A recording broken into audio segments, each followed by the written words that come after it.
accustomed to doing. Wallace State comes into this game averaging 95 points a game. You don't want them to get anywhere close to that. So I think you got to control tempo. To be honest, they need to take a page out of the book that was just played by the Lady Lions. They need to control tempo. So we are set. It is the Bison, and it is the Lions about to tangle for the men's ACCC Championship.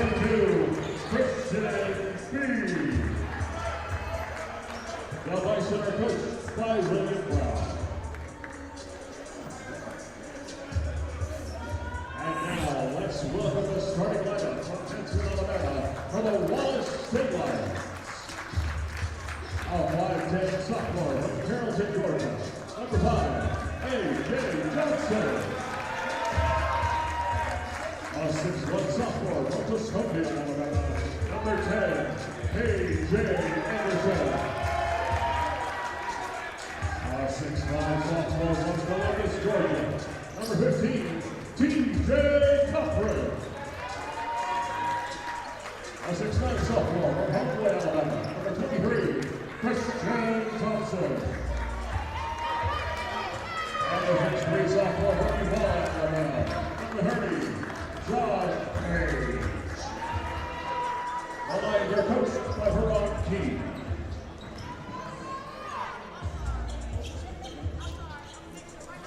Introduction to the starting lineups. We're ready to get this one underway. Bison and the Lions. And you talk about an entertaining game, by the way.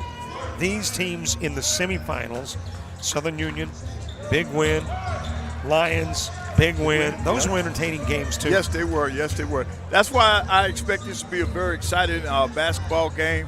And I want to see if Mr. Bean can even come close to what he did last night. Because they're going to need that if they plan on knocking off the Lions. So 1 against 2 again. Will we have another upset? So on one side of the floor, you got Beam. On the other side, you've got Thompson. And they have been dynamite during the course of the year. Tipped out of bounds. Right, and that size is being felt right away. That'll go over to, that ball will go over to Wallace State. And here's the pressure that Southern Union is going to probably apply all night long. Brought down the floor by Page.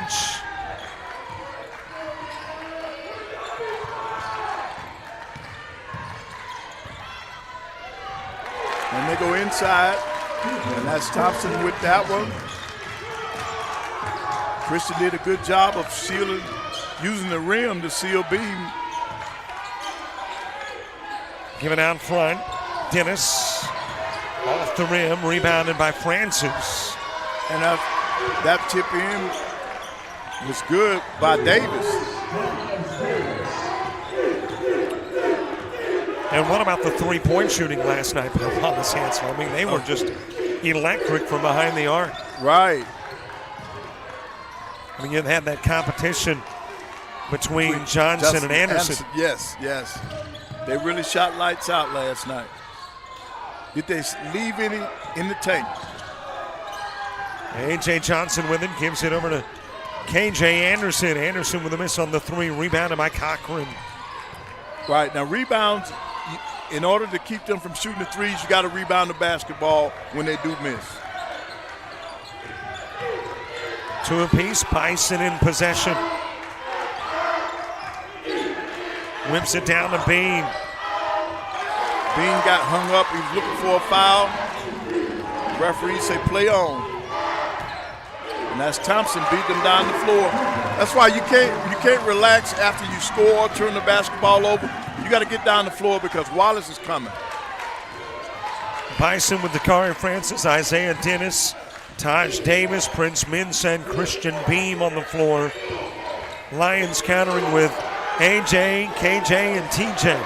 Johnson, Anderson, and Cochran, as well as Christian Thompson and Josh Page. Yeah, that was Mensa with that miss that time.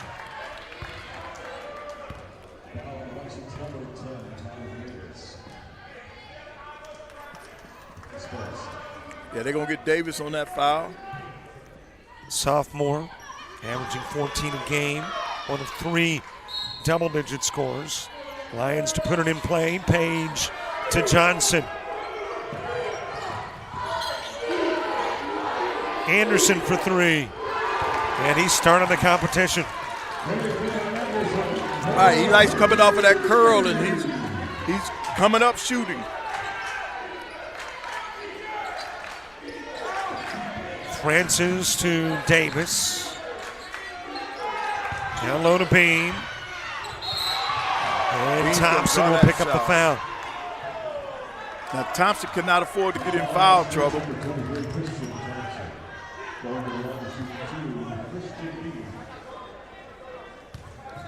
Because after Thompson, you drop down to 6'5".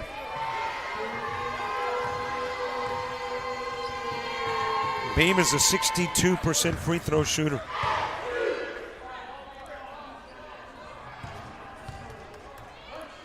I really enjoyed watching this kid develop. You know, last year in this tournament, you see he was still raw, but you saw the talent there. He's really helped himself this year by putting the work into his body.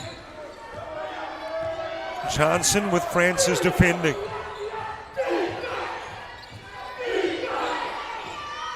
Top side give goes to Cochran. That was Page for 3 off the rim. Yep, his teammates thought that ball was going down. As he released it, they all stood up knowing that it was going in. You're going to see a lot of threes in this basketball game. Yep. I believe it was Cochran picking up the personal. And if so, yep, there's the foul on the board now. He was the guy that had some issues last night foul-wise and didn't get a lot of playing time in the second half as a result.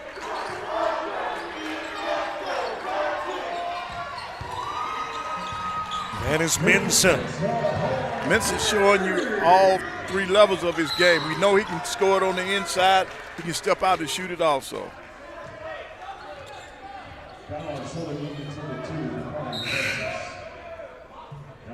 Foul called on Francis.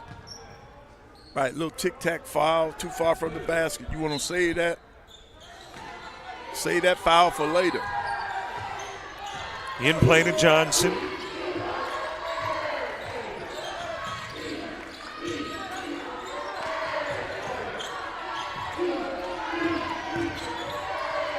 Into the paint.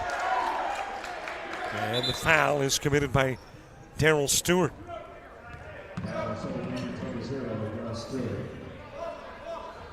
Darryl Stewart, the Montgomery, Alabama freshman, into the game. That's 3 team fouls in less than 4 minutes. A foul a minute. Put in play to Thompson. Cochran with it out front. Page into the corner to Johnson.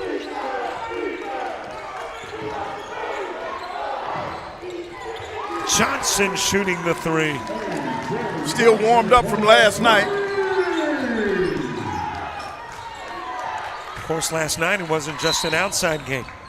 Right. Put up 31 big points last night. Wow. How about a media timeout? We're media, we might as well take the break. 15:49 to play, half number 1.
I'm not really good with math, so I don't know how that would, pan out average-wise over the span of 40 minutes, but it sure has felt like it's an offensive showcase. Right. It's going to heat up for the guys. They're still filling each other out. Off the rim for Dennis. And that will roll into the corner and out of bounds. Last got a Lion.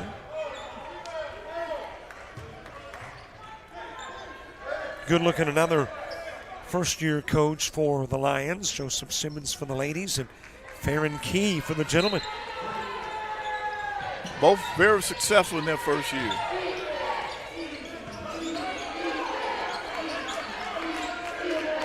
Dennis back out front to Davis. Jumper from 12 feet out, went 11. Yep. Good defensive stance for the Lions that time.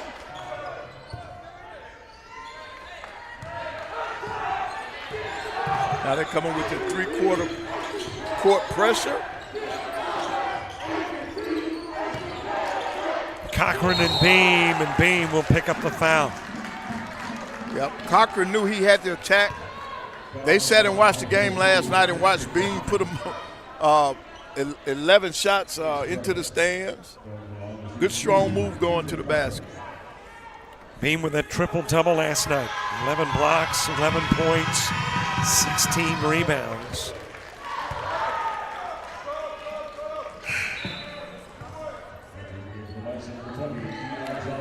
Cochran's a 71% free throw shooter.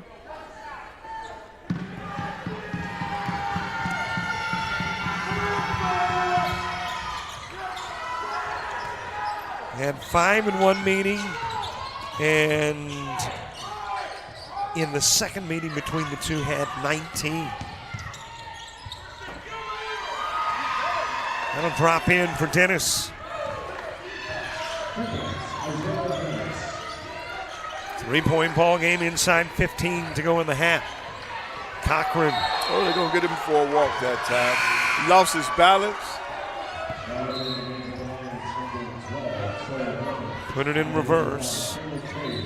And took an extra step. Got Griffiths coming into the game early tonight.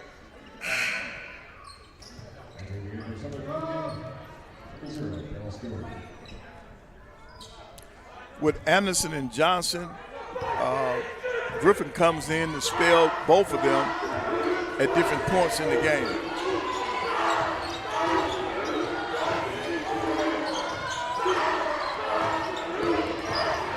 That is Davis on the drive. And they knocked that one out of bounds. Both teams are they're gonna do the dribble drive. They like putting the ball on the floor, going to the basket. And then if you slack off, if you try to double team, they're gonna pitch it out for those 3-point shots. Johnson with Davis defending. Men's championship in the ACCC. Good pick and by roll. Thompson.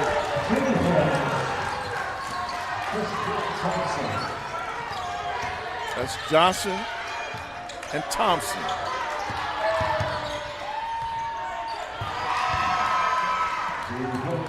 And Mrs. said, I can show you how to do that.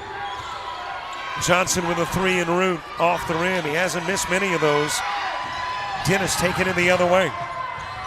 Leans in, trying to bank it. Put back there. That's Minchie again. Not only does he score, he rebounds too at 9 a game. Johnson not afraid to take it in amongst the trees. Gives it out front to Cochran. In fact, on the drive, he likes that contact. Yep. That is Cochran. Got it partially blocked. Let's hope so. That looked like one of my shots if it didn't. Got a new Lion on the floor. That is Sawyer Griffin, the freshman from Hanceville.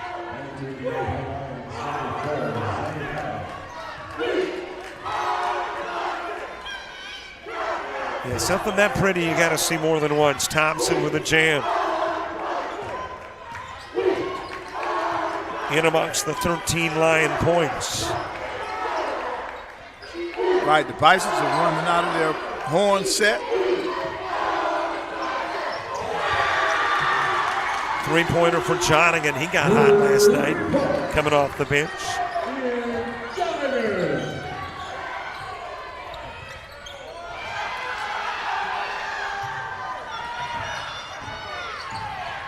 Davis working into the right side. Around the horn. Heat check. Griffin putting it up for three. That is Zay Madden, who has checked into the game for the Lions. Mintz on this end of the floor. Lays it up and in. Yep. Mintz with a nice drive to the basket.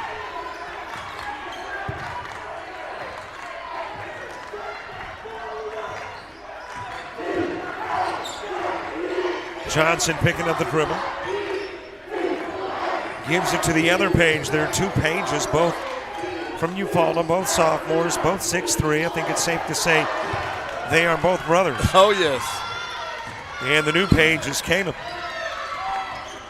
Into the corner, Dennis Beam with a screen. It'll be banked in. Got to call the bank on a Saturday.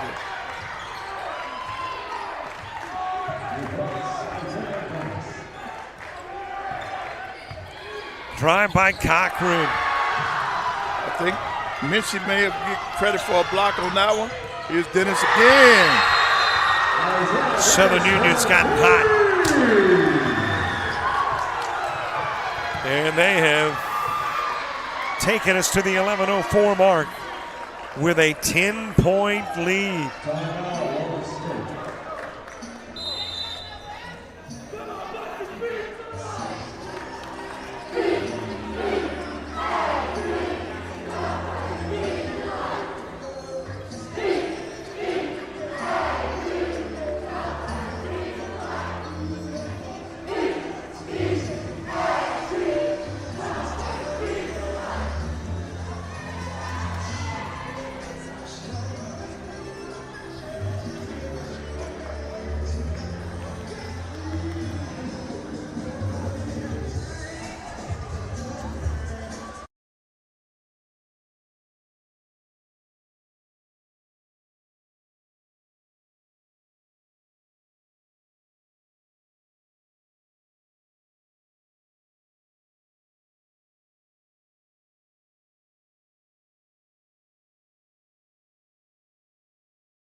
Coach, I'm reminiscing about a game ago when the ladies were playing and Shelton State jumped out with a 15-point lead. Already had the field. They were dominant. Lo and behold, the Lions, that was kind of the turning point. Is it a turning point here? Well, I think both of these teams know that they can score the basketball, so I don't think any lead is safe in this game. Page feeds to Page. Right, coming out of timeout, you can score a basket. As a coach, you'd like to see that. And here's that guy, Mensah, turn it over this time.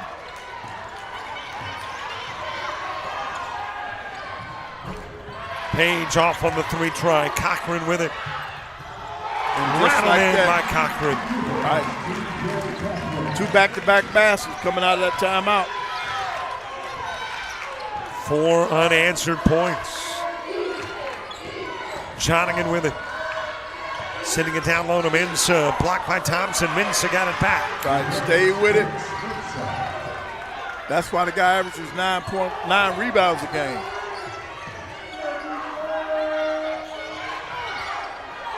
Now Southern Union's going to stick back in the zone. And that competition between Anderson and Johnson breaking up. Anderson is telling me, you can't play me zone. Oh, they're getting the offensive foul. That's going to be on Powell. He just got in the game.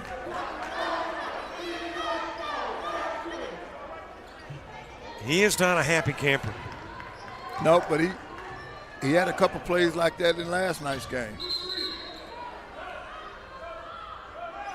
And Beam was trying to do a little pick-me-up and give him a high five. And he didn't want to have no parts of that. He just about broke Beam's hand.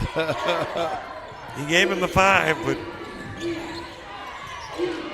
25-20 game. Wallace hands full Page. Good block. Trying to come back from what originally was 10 down and cut it in half. Jonigan with a miss.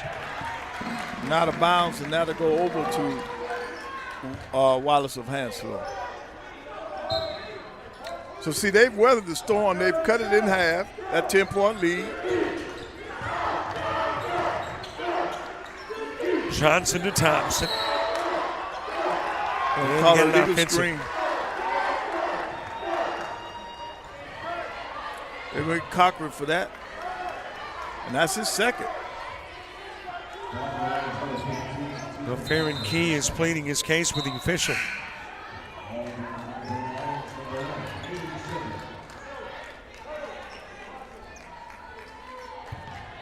$9:18 to go, half number 1.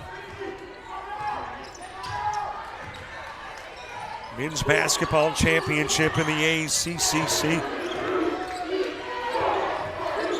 Give it to Mensah. That was a good, strong move in there. And Mensah tapped it out to his teammate. There's Dennis with a miss. Mensah able to grab the rebound. Dennis says, give me another try. Short. Thompson to Anderson.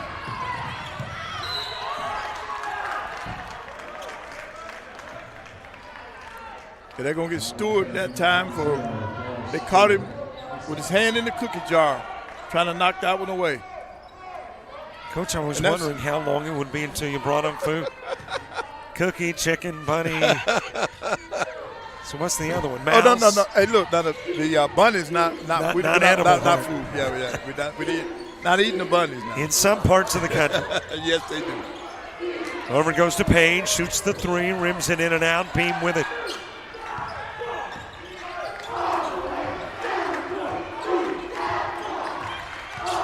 Stewart to the Bison into the floor. They're probing, they're looking. Calling for the ball screen.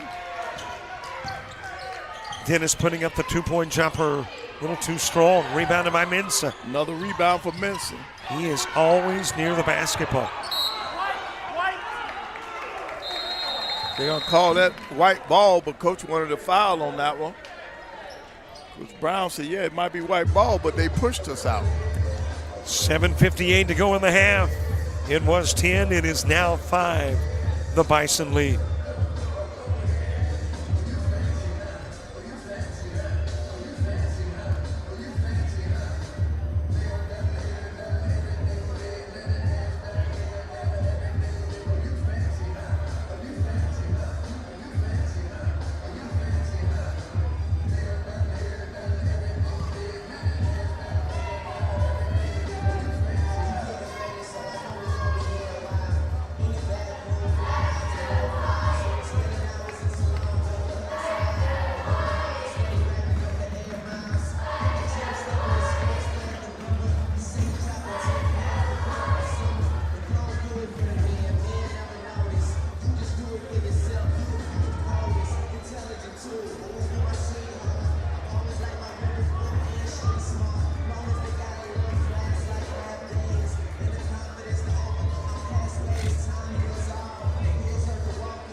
$25-20 game.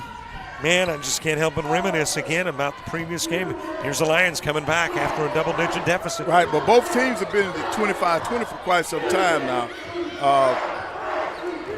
And then Southern has 16 fouls, next one, and the Lions will be shooting. Anderson missing on the three. Rebounded by Davis. Brings it inside. Let's see who picked up the personal here. I believe that is Page guilty. Yep, you're right. They got Mr. Page for that one. First on Josh Page. And that has got Davis shooting. 75% on the year. Godby High School product out of Tallahassee, Florida. And he was 5 out of 7 from the free throw line last night. That was part of his 26 points. Lead back up to 7 now. Snaps a 5-0 Lion run. Given to Johnson. They're going to sit in this zone, this trip down the floor. Into the paint to Cochran. Johnson putting up the three. Last time they went in the zone, the Lions did the exact same thing. They reversed the basketball and got a three-point shot out of it. It is back to a 4-point game. Minson giving it to Davis. Dennis picking up the dribble. Davis to the charity stripe, to the paint, to the glass. And he's going to get fouled on that. I think they're going to get Thompson on. Nope. They're going to get Page again. And it's two quick ones on Page. Yep.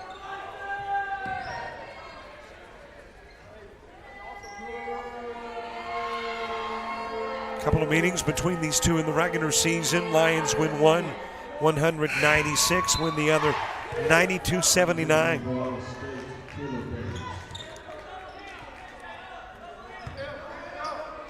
They both put a lot of points on the board.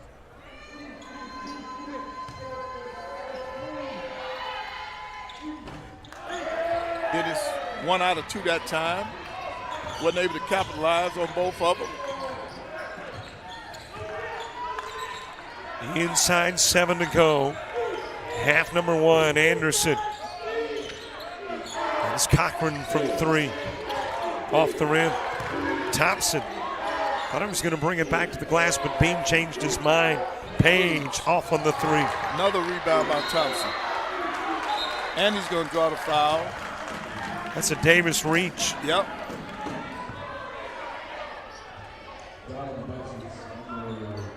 And that's going to put Thompson at the free throw line.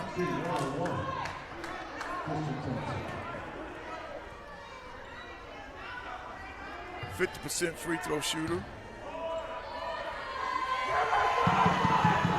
Last night's game, he was 3 out of 4 from the free throw line. Still got that touch from last night. Back to a 4-point game.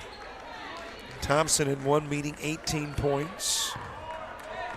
In the other, he had 15, but what about those boards, man? He dominated in both games. Yes. 19 in one, 24 rebounds in the other. Now both teams are just trading fouls, and so they're going to trade free throw shooting.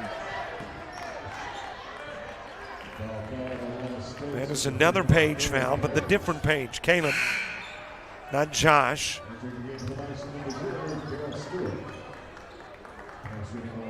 Beam going to the stripe.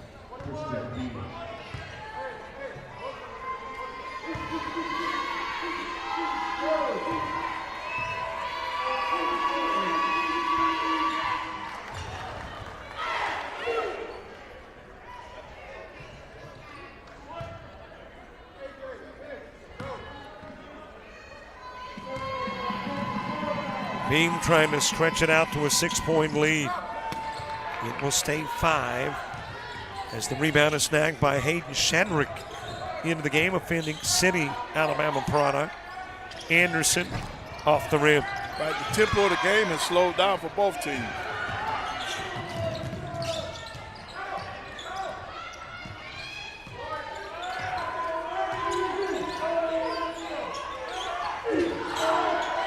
Jonigan down low to Beam. Good drop step by Beam that time. He gets in that deep. He's too tall, too big to allow him to get in that deep. That is an air ball.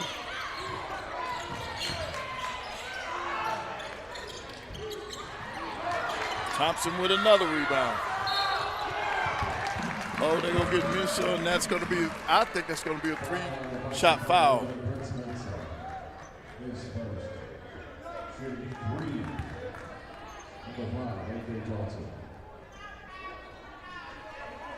Well, at the end of the game, an MVP is named. Who are the contenders? I think you got to look at Anderson and Johnson, Mensah, for the Bison, Thompson, yes. It's a whole list of contenders. Now, these guys have had some good tournaments.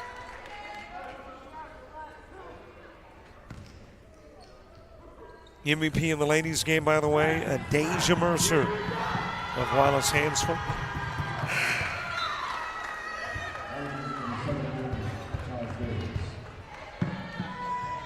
She deserved it. She had a great championship game.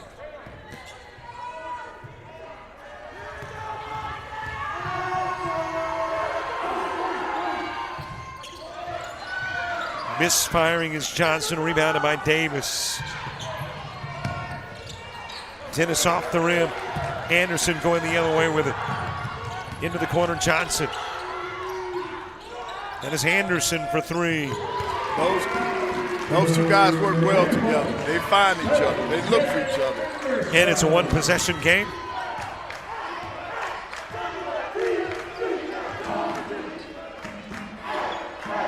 Jonigan back to Davis. Mensah. The lines are in his zone. Off the rim on the Davis three try. Loose ball. Davis gets it. Banks it. And you had three people to go to the floor, and Davis just picked it up and said, look what I got.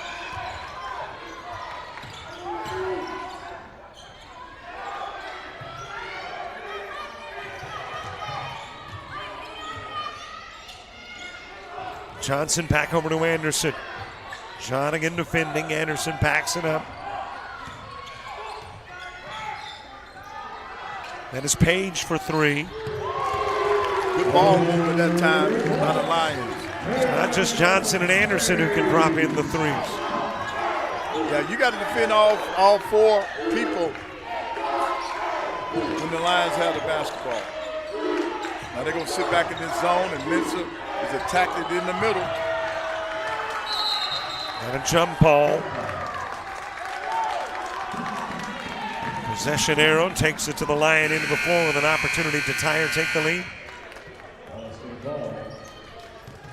But we'll do it after the timeout. A one-possession game. We're not quite to halftime. It is the Bison on top.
Inside 4 to play in the half.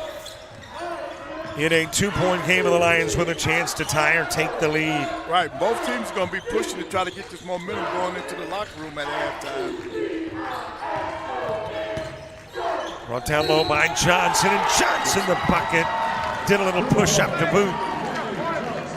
Yeah, that'll be his 9th point going to the free throw line, where he's 1 out of 3 today from the free throw line. As you can see on the replay, he looks for that contact. Here's the push-up. Right. Yeah, let me get one of those Yeah, in. get another in, yeah. Show everybody that I am strong. That's why I seek out the contact. You're tied no more. It's a 34-33 Lions lead.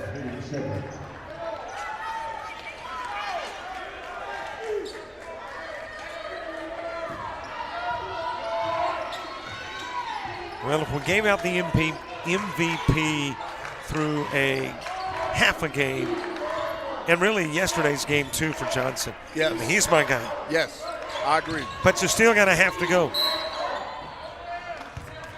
I think they're gonna get Shedrick for that foul. So Shedrick picking up the personal. It'll be his first. It'll put Davis at the line. That's gonna put Davis back at the line, where I think today he's been pretty good from the line so far today. 3 out of 4. And now 4 out of 5. Yep.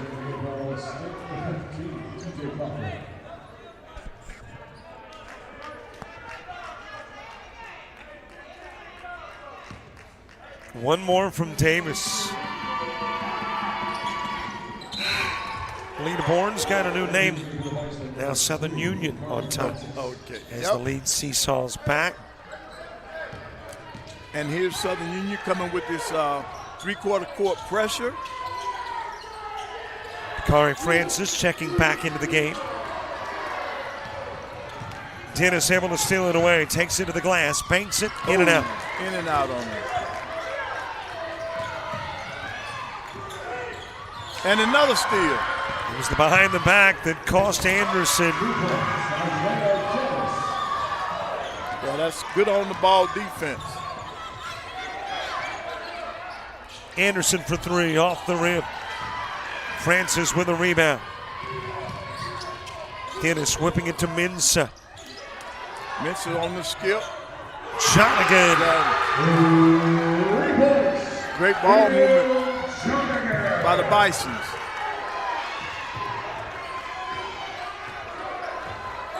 Bison trying to rebuild that lead.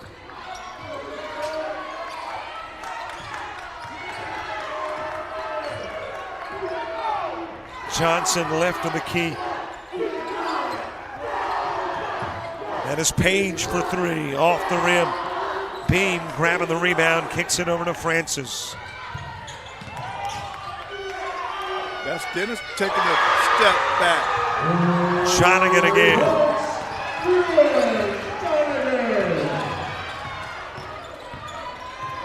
Johnson flips it over into the corner. Cochran off the rim with the 3. Wrapped up by Thompson. Thompson's going to draw that foul on Bean. Good job of being on the glass for Thompson. He's able to absorb the contact and still put it in. Let's see earlier. Watch this step back. James Harden has revolutionized basketball. And then on the other end of the floor, Thompson. 2, and let's see if it's 3.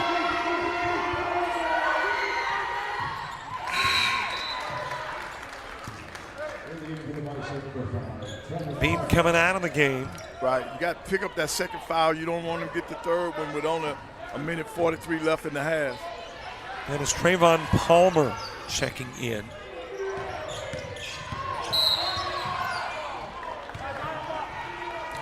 Well, Shedrick again with the hand check.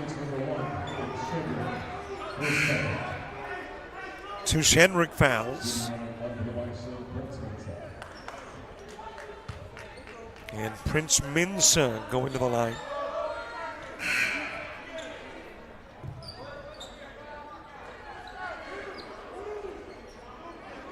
He shot it he was 6 out of 10 last night from the free throw line.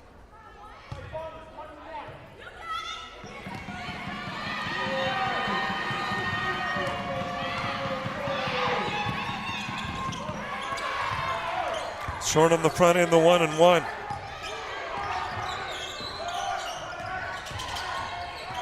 Still a 6-point game. Out to Johnson. Anderson bringing it into the paint, lost it. Right. Got that one tipped away. Palmer will get it, go to Jonigan.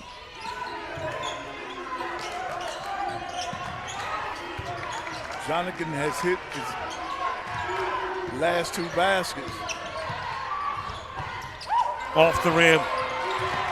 Stolen away by Page after Palmer thought he had gotten the board. And that is Palmer committing the foul against Cochran.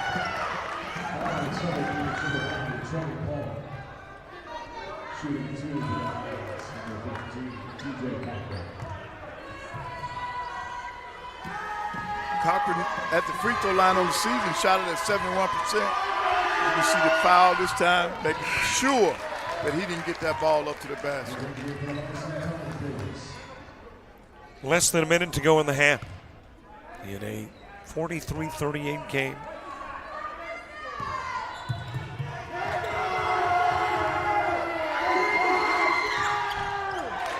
Bison and Lions trying to take a trip to Kansas.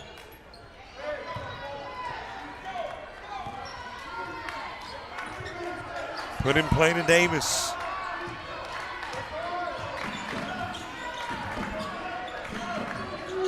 Wallace is back in his zone again. Dennis for 3. And he'll knock it down.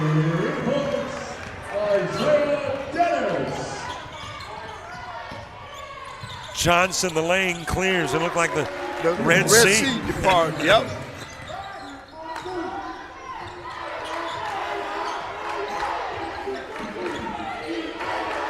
Shot clock's off, so they can go for the last shot if they so desire. Screen set by Palmer. Davis spins, shoots, draws the foul. Yeah, he's made a living at the free throw line in this first half.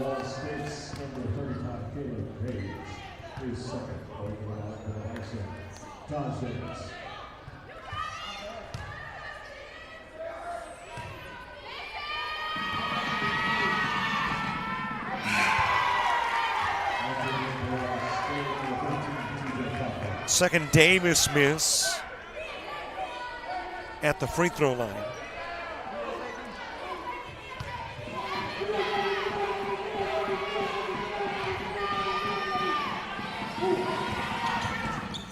Misses both. That's a rarity. Yep. Cochran putting up the 3. He'll hit it. Yep. You miss your free throws on this end, give up the 3 on the next. On the other end. Ladies, we're tied at 25 in the half. The men are separated by a mere 2 midway through. Good catch, good shoot. Everybody's running to that 3-point line. 46-44 halftime lead. Halfway there for the Bison and the Lions. Halfway to Kansas.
Great to have with us for a sit-down Joel Lamp, who is the Sports Development Manager with the Huntsville-Madison County Convention Visitors Bureau. I think I got all of that. Maybe not quite in the right order, but I think I got it all in there, Joel. It's a mouthful. It's a mouthful, but thanks for having me on. Appreciate it. It is a delight to have you aboard. Sports is huge. I mean, from the standpoint of economic development for a community, for a county, for a state. And obviously Huntsville realizes that. The great thing about sports is you got a different way to tell your story. And so we're excited to, branch out and do a lot of different things. We're going to be the basketball capital of Alabama for a couple weeks here with the State Junior College Championship this weekend at UAH. And then next week we have the Conference USA Basketball Championship at the Von Braun Center. So a lot of basketball. And then last night we had UAH playing their quarterfinal game in their tournament. So it's been the next 10 days of basketball are packed here in Huntsville. And obviously it's a pleasure to be a part of that. And it's a pleasure for the junior college system to be in Huntsville. And you have been great hosts. Where sports is concerned, obviously we love sports for the game, but really from an economic perspective, though there's nothing that is completely isolated from a good or bad economy, sports does seem to be one of those that maybe doesn't take as much of a hit when things are down elsewhere.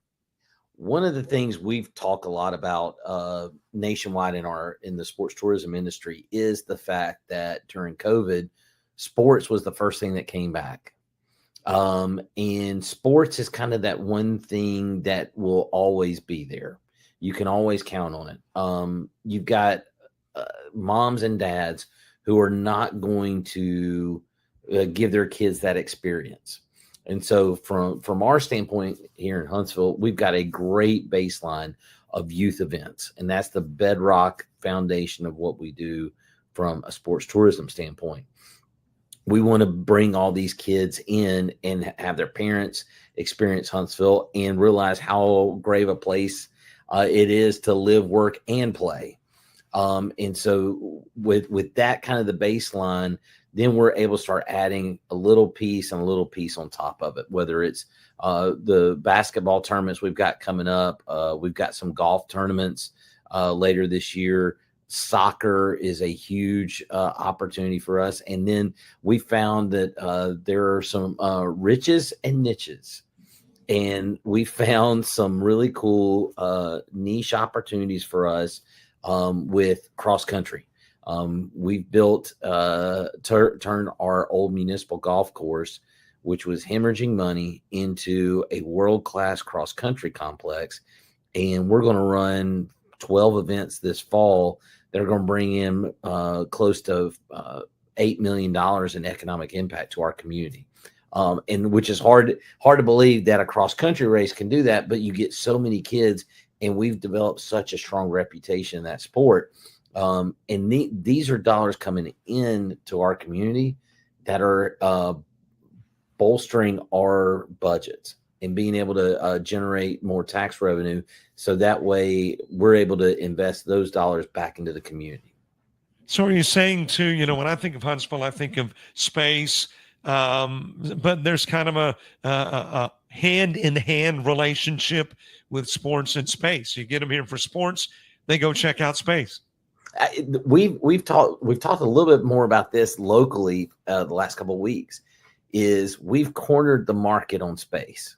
If you're anywhere near the space program or in that world, you know where Huntsville is. You know what they do. You know our place in that ecosystem. From a sports standpoint, our job is kind of really to tell Huntsville's story in a completely different way and introduce people to Hanceville who have no idea that Huntsville is the largest city in the state of Alabama. It's the home of the space program. All those little tidbits that the space people have grown to know and accept, that's not widely known outside of that world. And so our job is really, let's find these events where they create a massive economic impact. They improve the quality of life in Huntsville, and they have an additional marketing opportunity for us to tell the Huntsville story in a different way. Tell us about the relationship with the Trash Pandas, because I think the Bay Bears were they moved north. They became the Trash Pandas, and at least from an outsider's viewpoint, hearing information and seeing pictures, that relationship is going very well. The Trash Pandas are a great partner. Located in Madison, just outside the city limits of Huntsville. They have built a phenomenal ballpark, and the Trash Pandas have fully embraced the fan experience. You're not necessarily there to watch them win or lose, but you're gonna go have a good time no matter what happens on the field. And the good thing is with the Angels farm system, you're going to see somebody that's either going up real quick or they're going down real quick. There's not a lot in between. But they've been phenomenal partners with us on doing events as well. We had a college football game there 2 years ago. We barely fit the field into the dimensions of the ballpark. But they have embraced the insanity of, hey, what can we do in the ballpark? And so 2 weeks ago, we hosted the Rocket City Softball Showcase presented by PNC, turning the baseball field into a softball field. And so we had 5 SEC teams roll through, 4 SEC teams roll through Huntsville and Madison for a week, and a truly amazing experience.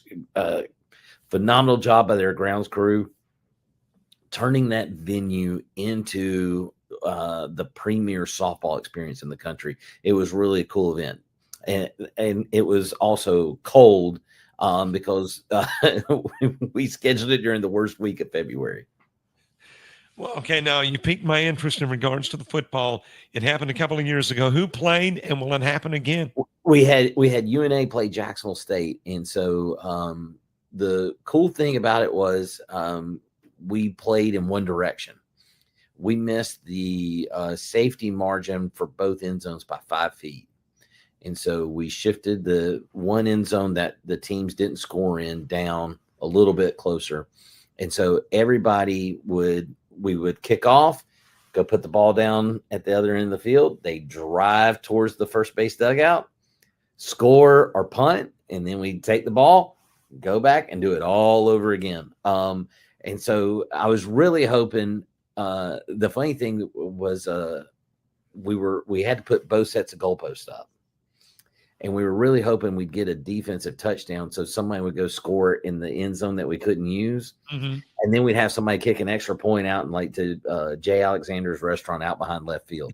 So it was a really fun, unique event, turning the ballpark into a football stadium.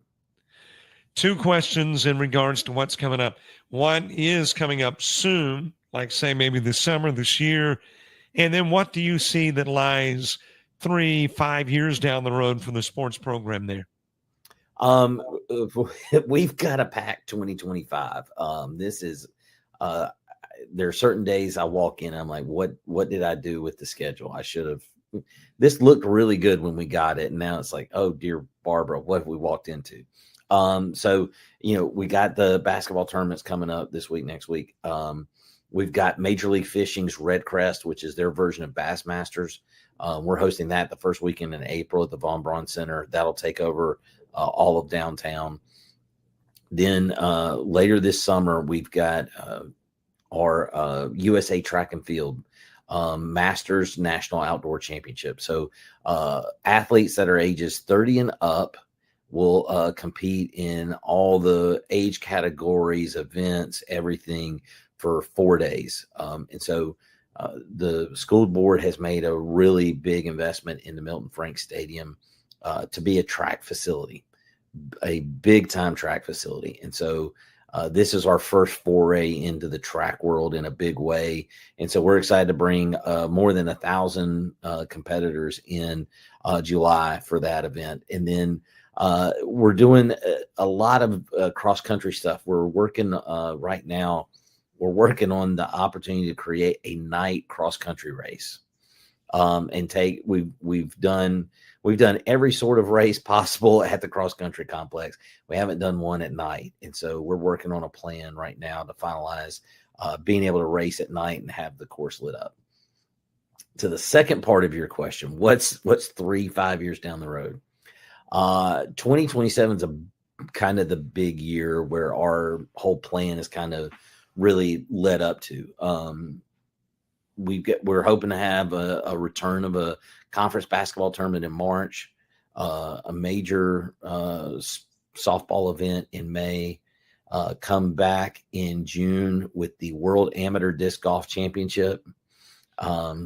Hanceville's got a long history in the world of disc golf, and so we're restarting that tradition with the World Amateur Championship in 27. And then we're looking at a major college soccer kickoff event for August, come back in November. And this is where our November is going to be absolutely crazy.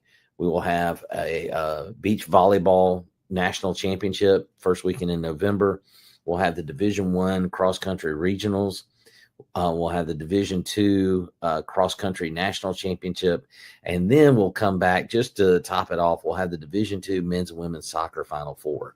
So 2027 is almost booked up for us. So it's a lot of work has gotten us to this point, but it is really exciting to get all this momentum really rolling. Joel Lamb, the sports development manager with the Huntsville, Madison County Convention and Visitors Bureau. It's been great to have you with us. It sounds like it's obviously not just space, it's sports too in Huntsville.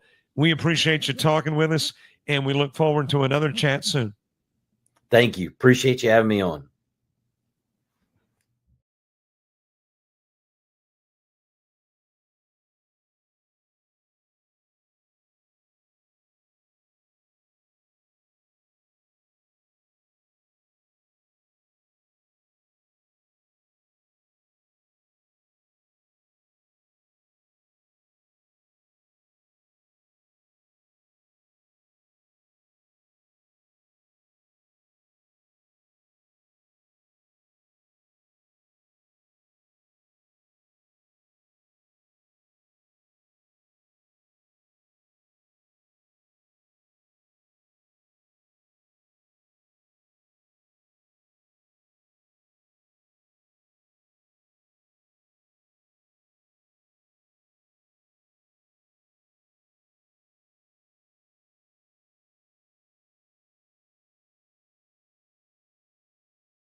Yep. You got two teams that are very, very close to each other in terms of the stats and everything. So I expect a big second half, and Minson starts it off for Southern. 20 minutes left in the year for one of these two teams. You know, we talked about in the earlier game about the fact that Shelton said if they lose, probably gets an at-large bid. That's not true on the men's side. Right. It's a little bit different. Shelton was ranked all year. So if you win, you move on. If you lose, It's over with. you get to watch other people move on. Right. Both teams had 7 threes in the first half. Both teams had 7 free throws in the first half. That was Bean missing a bunny that time. Well, what stood out to you in the first half stats? I'm looking at them. Thompson, 10 points, 10 rebounds, and obviously Dennis with 15 points for the Bison, 2 standouts. Right. The fact that they both valued the basketball. When you look at turnovers, each team only turned it over 4 times. So they're valuing the possessions, and that was a long 3 that time. Anderson with it on the opposite end of the floor.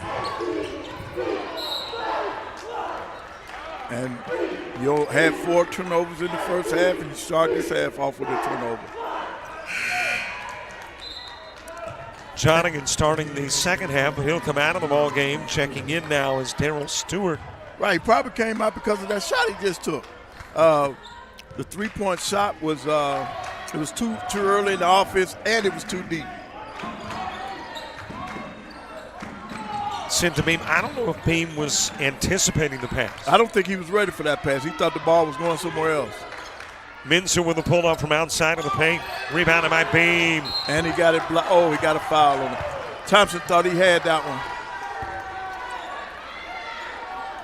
That's going to put Beam at the free throw line. He was 2 out of 4 in the first half from the free throw line. Beam only 4 rebounds in the first half. That's a surprise. Right.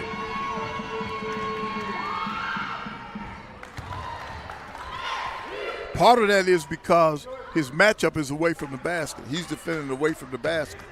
So he's not down in the paint like he was last night. 1 of 2 goes Beam. It'll be tipped out of bounds by Cochran. Right. It's going to stay right there with the Bisons. And then in the first half, 23 rebounds by one team, 22 by the other. I'd say it's a pretty evenly matched game. Yes. Missy was looking for a foul that time, and they said, nope. You just lost that one. Page bringing it down the floor for the Lions. Handed back over to Page. Oh, that's a walk. When you go that fast and you go that far, you need to take your luggage with you.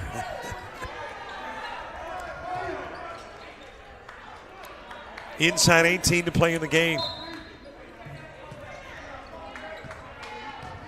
Handed to Stewart. Walks across the mid part of the floor. Anderson defending. And it's Davis with a pull-up J. Off the rim. Mincy kept that one alive. Dennis shoots Kicked 3. it out. 3-point shot coming off an offensive rebound. Best time to shoot one.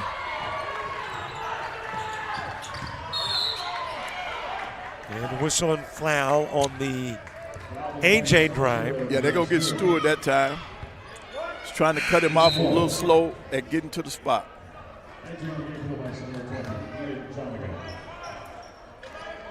Stewart coming out of the ball game for the Bison.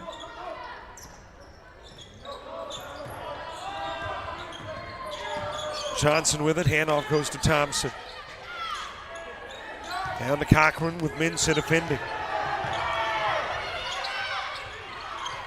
Oh, Threw it away, got up in no man's land, other end of the floor. It is dropped in by Davis. yep. Davis did a good job of hesitating and using his his left hand.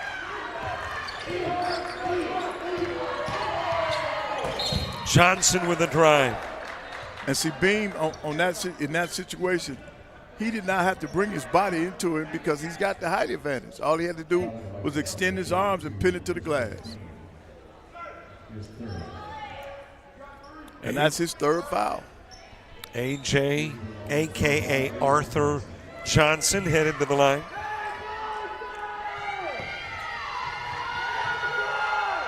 Wasn't a lot of contact, but enough to draw the foul. Yeah, well, with AJ, KJ, and TJ, you can get it confused. Johnson in the first half, 2 of 4 from the line. Now let's see if Powell is going to. Powell took Bean's spot. Let's see if he can be productive in the second half. Jonigan back into the game for the Bison. Powell's time on the floor in the first half was what, about 15 seconds? Came out, made what we refer to as a bonehead play, and coach took him out. Yep.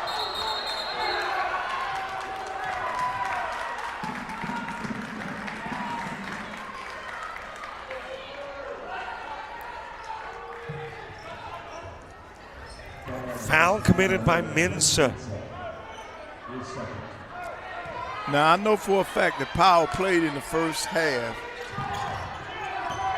Stats don't bear it out, huh? Yep. It was that quick. It was that brief.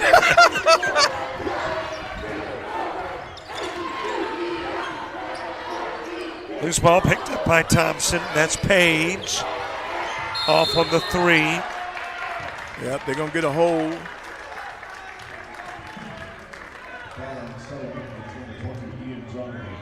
Yeah, they're going to get Johnson.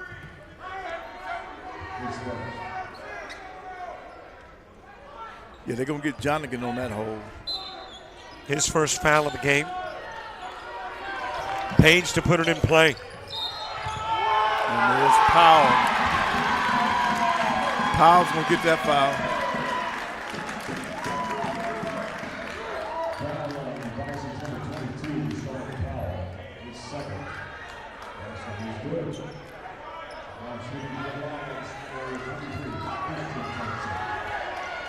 I see Coach Brown has got to get some he's got to get some usage out of Powell. Powell has to settle down so that they'll have an opportunity to extend their bench. Give Bean an opportunity to rest with those 3 fouls. Thompson makes it a 54-51 game. Well, he won't have much time to do that. This coach is taking him right out. Some days it's just not your day. It's an old John Denver song. Some days are diamond, some days are stone. It's been a stone day thus far for Powell.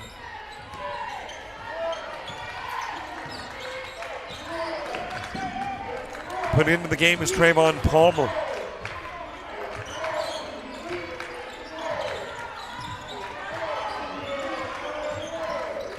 Davis working it right side. Out front to Dennis. Puts it up from just outside of the paint. Thompson had it, lost it. Yeah, they're going to get a hold of it. It's going to be Palmer. They had to hold Thompson that time. And that will get us to our first second half media timeout. 54-51 Bison.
.55 to go, 54-51 ball game.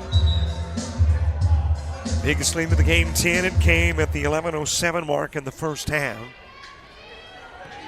And that was a Southern Union lead. Yep. Wallace's biggest lead has been only 5, and that came in the first half also. And here we are inside 16 with 3 separating the two. Johnson. Well, when he starts going downhill, man, it's tough to stay in front of him. From Carrollton, Georgia. I mentioned it yesterday. He's listed at 5'10". I got to believe that's stretching it. Yes, big time.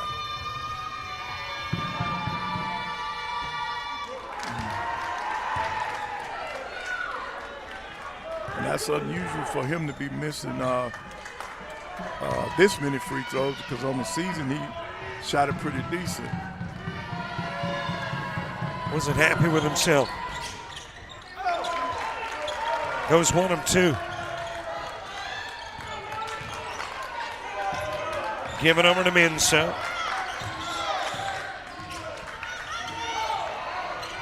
Loose ball on the floor. Battle to get it. Page does. Back it goes to Anderson for 3. Off the rim.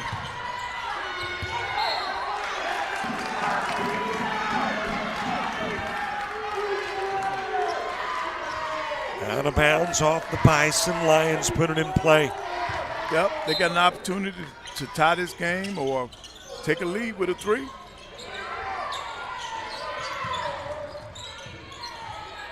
Give it to Anderson. Wow. Off the glass. Drive. Straight line drive. 54 each. Dennis to Palmer. Handoff goes to Johnigan. Johnigan at the stripe and offensive. Yep. Legal screen.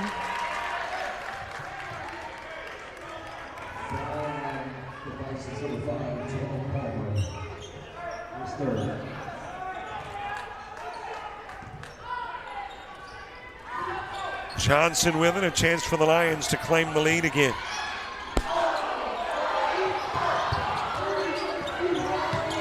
Cochran picking up the dribble. That is Page for 3. And there it is. Lions by a 3-pointer. So Wallace has climbed that mountain. Now they've gone on the other side. They can now just settle into this game. But you don't want to start it out by playing defense like that. That'll only be their second team foul. Anderson committing the foul, lobbying the official, explaining why it wasn't a foul. The official says, yeah, I think it was. Beam back into the game. Johnigan giving it to Davis, and Davis bumped by Page. Two quick team fouls.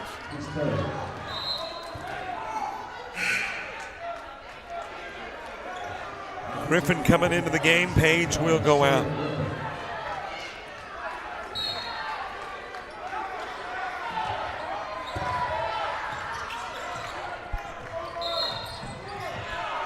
Wow. That's 3 fouls on this one trip. It has been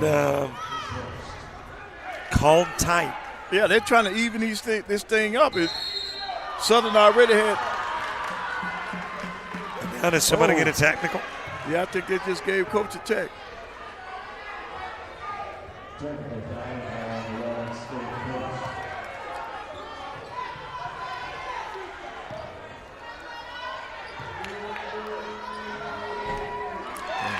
They couldn't take advantage of it. That's Dennis. And a couple of Dennis free throws after the tee of Key.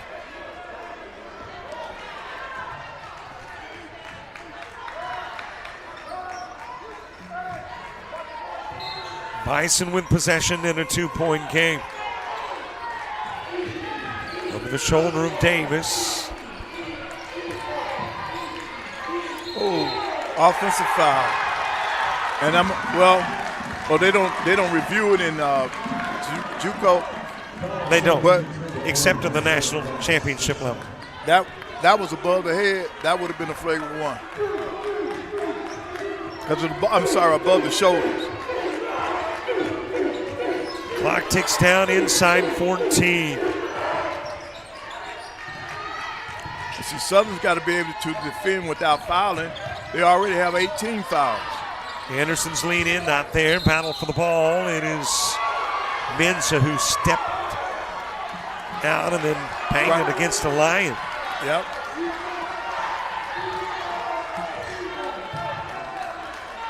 Back over it goes to Mensah.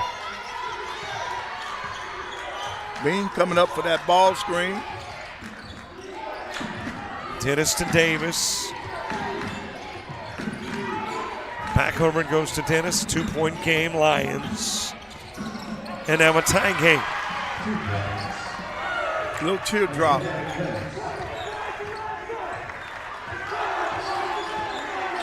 Johnson launching the three off the rim. Davis to the other end of the floor. Mensah, fillet in. Good pass, good catch.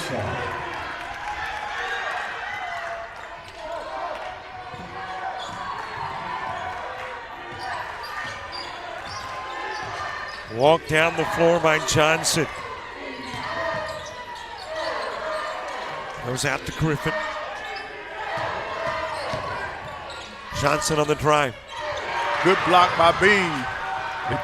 That was Thompson on the. Davis turns it into a 4-point Bison lead. That was started by the Bean block. That'll go out of bounds off Anderson. Yep, KJ tried to put it behind his back, and Coach Key is going to get a timeout. Timeout on the floor, might have turned it into the media timeout as well. 12:28 to go in the championship game.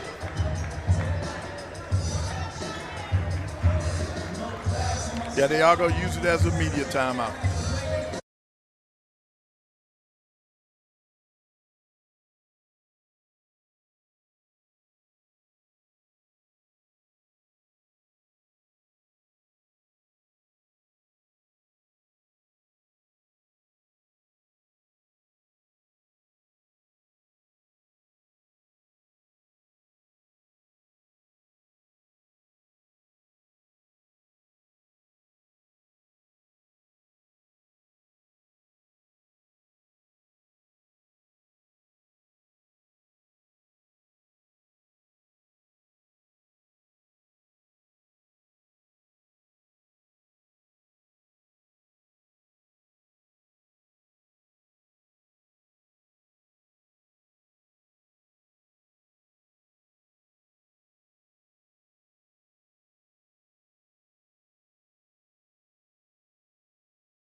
$12:28 to go. It's been seesawing back and forth. Right now, Southern Union has a little momentum on their side.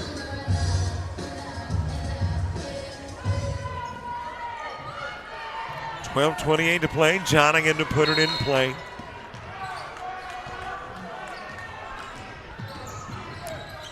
Got a couple of defensive plays, and it's giving them a little momentum. Beam got it. It's going to be a Madden foul. Right. Bean did the right thing. He had barbecue chicken down there on that block. You got to take him. There was a little mouse in that house. In play to Mensah. There we go again. Mouse in the house. Got to. Going to take advantage of that every time. Take advantage of it, yes. Johnson to Page. The no look. Another block. Oh,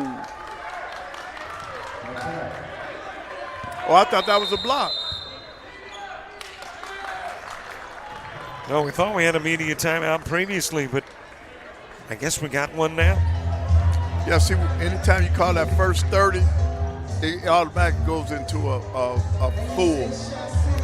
And that was their first 30 of the half. 63-57 score as we head to the break.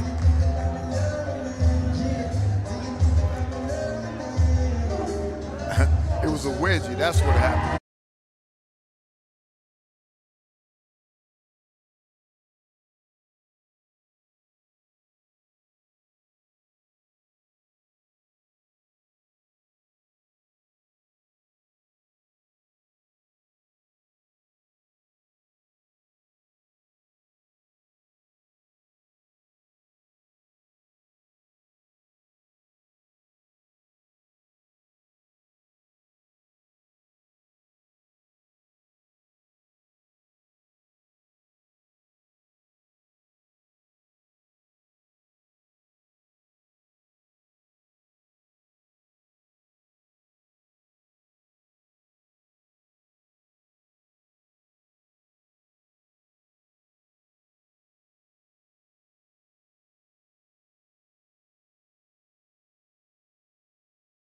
Well,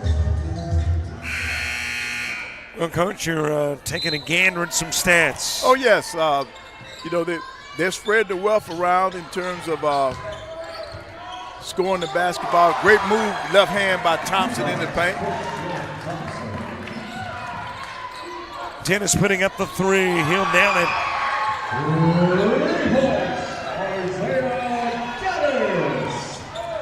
Right. Another three. So now they're just going to trade threes. That was Cochran. He's adding to his double digits. Minson with a putback. Well, both teams have come out of this timeout and say, hey, let's crank it up a little bit. Anderson giving out front to Page. Over to Anderson. Shooting the three off the rim. Johnson will shoot the three.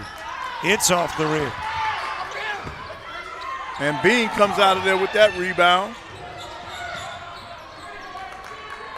Minson and Davis.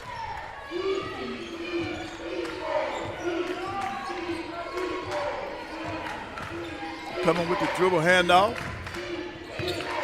Turnaround Jay Jonigan. Rebounded by Page. Jonigan getting a hand on the toss, intended for Johnson. Well, he had to after taking a shot like that. you got to turn around and help your team.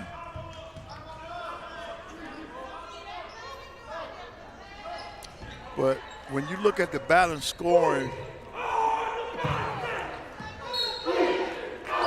the Lions got 4 people in double digits. Given to Cochran. That is Page from the corner off the rim. Davis going to the other end of the floor, 1-on-3. Right, he's going to get a foul out of that. They're going to get Thompson.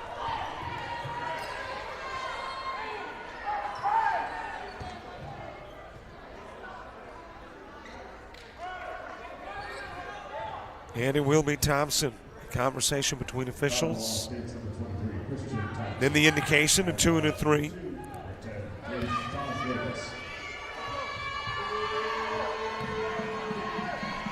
Davis at the stripe. Ooh.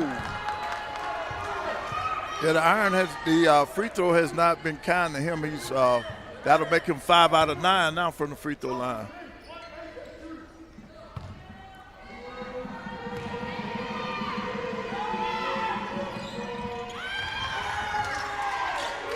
Seven-point Bison lead. Bison's going to come with a little three-quarter court pressure. I think whenever they shoot a free throw, they're coming back with it. Cochran for 3.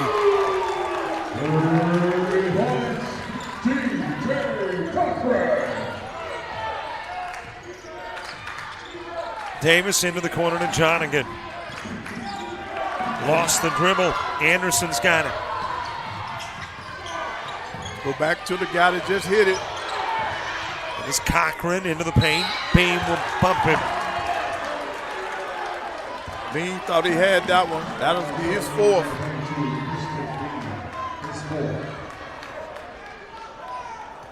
That's a big foul. Especially at this point in the game, 9:54. I mean, it's, right. And it's not like you're at the 1:54 mark and you get your 4th. And see, this is where they need Powell, but he's not ready to play today. They need that big body on the floor, but Powell has not been able to give them anything. It is going to be Palmer that comes in. Right. And Powell finally played enough to where they got him down for a minute. I guess you got to play more than 30 seconds. Yeah. To get registered.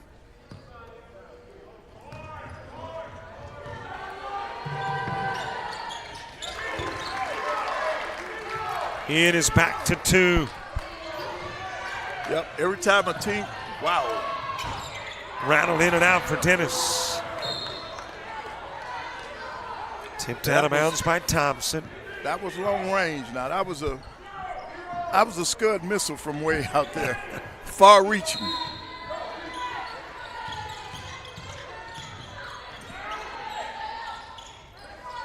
Out it goes to Jonigan. Davis with it right side. Got away from Davis, and Johnson quickly on the other end of the floor. And it rolled around, but it finally went in. So now you got a tie ball game with 9:23 to go.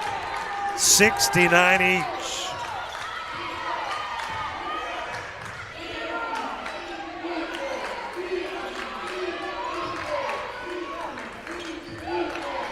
Dennis zipping it down low, move to the glass. Palmer for two.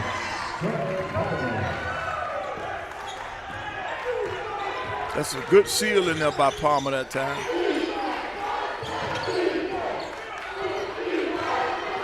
Page backing it up, resetting the Lion offense.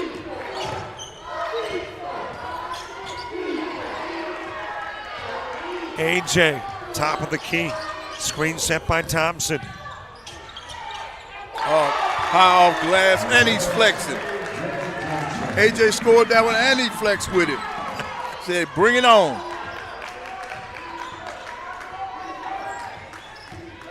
Give it to Jonigan, back over it goes to Davis. That is Dennis for three. He'll hit it.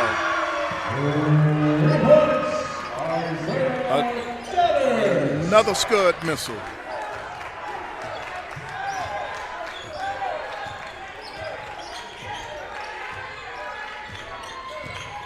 Johnson out front, gives over to Page.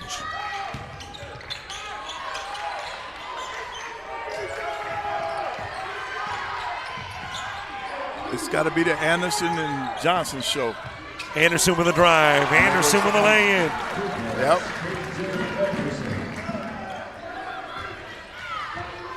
Back to a one-point game. And down on this end, you got to go with Dennison and Messi. Dennis off the rim with the three. Rebounded by Davis. So it stays on the Bison end of the floor. Good Davis the drive. Misfiring. Thompson able to snag it away. Page headed the other way.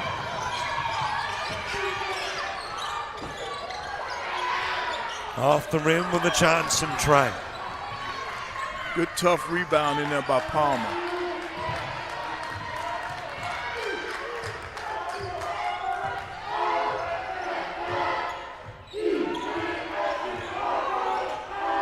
Davis picking up the dribble, gives it to Palmer.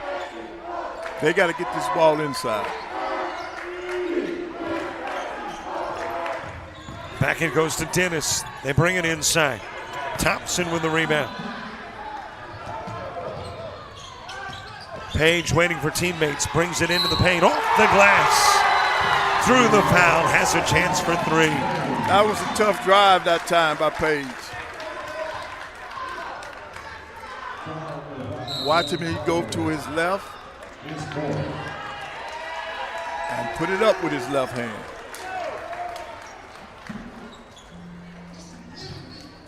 Timeout on the floor, 6:27 to go. 75-74 Lions.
.627 to go, and where these two teams are concerned, heck, 6:27 is a lifetime. Yes, it is. There's a lot of time left in this game, and these teams are really battling each other. They both have had spurts in this second half, and we're where we are now with a 1-point lead. But did we expect anything less? Right. We knew these two teams would get after each other. 367 points in 2 prior games and 149 currently. Make it 150 with that free throw. 76-74. Minson gives it to Davis. Shottigan. Thompson was coming back down to earth when he got the block. Right. And it's Anderson for 3. Put back Cochran. How about a second try? Couldn't get it to fall.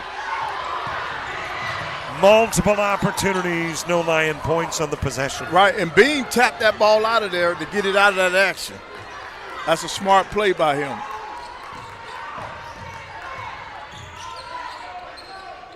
Bean back into the game with those 4 fouls now.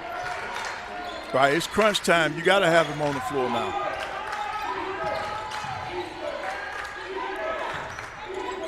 Whip to Bean. Looking to Minson. And he created that foul.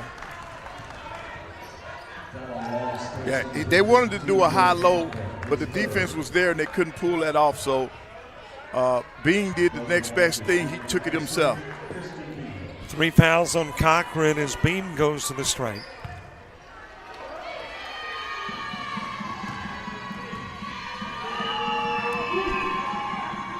It's been a 50-50 proposition for him today. He's 3 out of 6. Well, that'll make him 4 out of 7 now from the free throw line.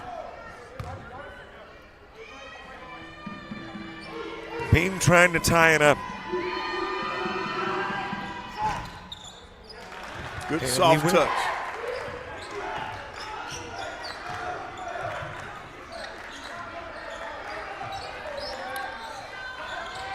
Give it into the corner to Cochran, and there's Bean spent. Yep.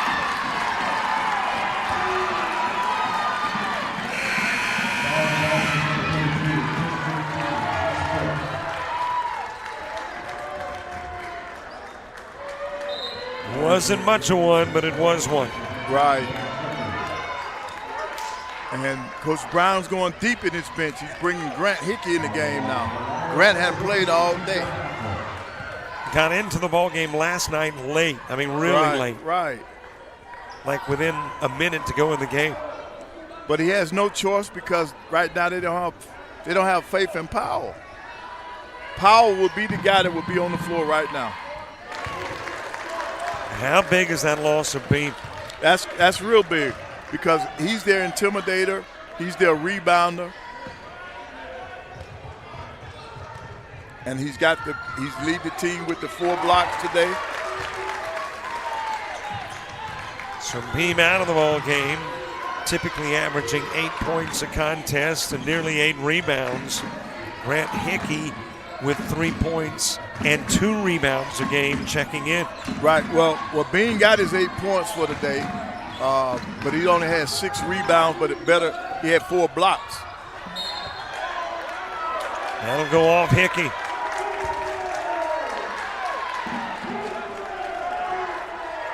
Well, but if you're Grant Hickey, though, here's an opportunity to strut your stuff. Oh, yes. To say, Coach, the next game I need more playing time, if there is a next. Right. If you don't win this one, there is not a next game, not this year. Into the corner to Anderson. Good hands over there by Hickey.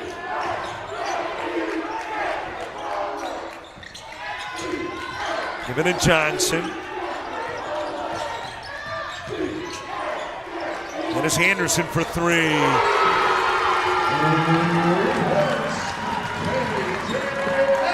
And matches their biggest lead of the game. Hickey with it.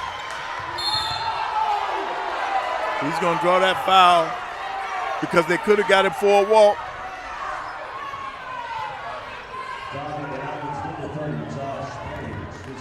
That's Page's 4th foul. But in the grand scheme of things, they've got they've got other players that could take Page's spot. And with 4:10 to go, they're probably going to get him out of the game. They'll replace him with his brother. And we're sure about that, right? I'm pretty confident. Yep. You follow 6 threes, Pages. Yep. Coach Brown's going to get a timeout now. Talk about it. Well, let's talk about it. What do you do in a situation like this? Well, he's going to have to play. I think they got to play through Dennis, and I also think that they got to get some touches for Minshew. I think Minshew has to get some touches, and I think they got to play through Dennis. He's the guy that's leading them in scoring today, and they got to make sure that they set up a shot for him or get it inside to Minshew, because that is what has brought them this far. Is this that point in the game where if you are the Lions and you build the lead, it gets insurmountable? Or if you're the Bison, you've got to turn it around here, or do you still have time with 4:10? Well, it's only a 4-point game, so with 4:10, this game can go either way. But you don't want Wallace to continue to build momentum. You don't want the Lions to keep that momentum, because right now Old Mo is on their side. 4 minutes, 10 seconds left to go. Now Hickey's going to the free throw line, so that should help, because on the season he shot it at 75%. Didn't play that much, but when he did get to the free throw line, he put him down. Big free throws for Hickey.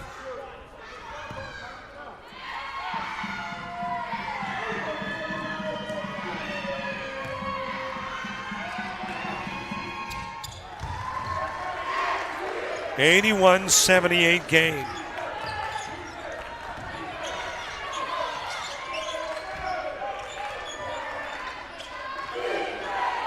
Johnson out front. Back to Anderson to Johnson.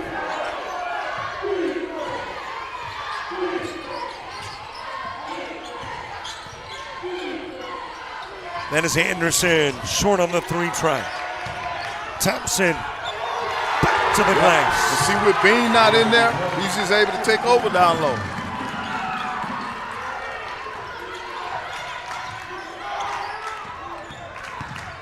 Davis bringing it down low, short on the shot. Thompson with it.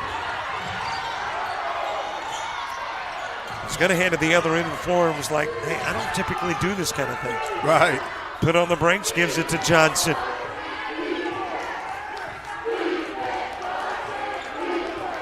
They're going to bring Thompson up for the high ball screen. Johnson with a miss. Cochran's got it. Johnson from the corner. He's been doing it all tournament long. Big shot, big time shot for a big time player. Danger zone now for Southern Union. Largest lead of the game for the Lions. Yeah, you got to score this time for the Bisons. Off the rim, rebounded by Anderson. And so now I expect them to run some clock. Oh. They'll go out of bounds off Anderson. Got to protect the basketball in that situation.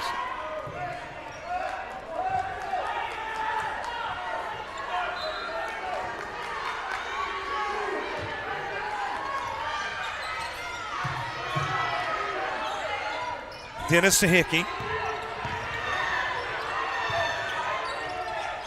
Jonigan for 3. That is huge for the Bison. Right. But now they got to get a stop. You don't have to have a turnover. You just need a stop. Backed out by Page.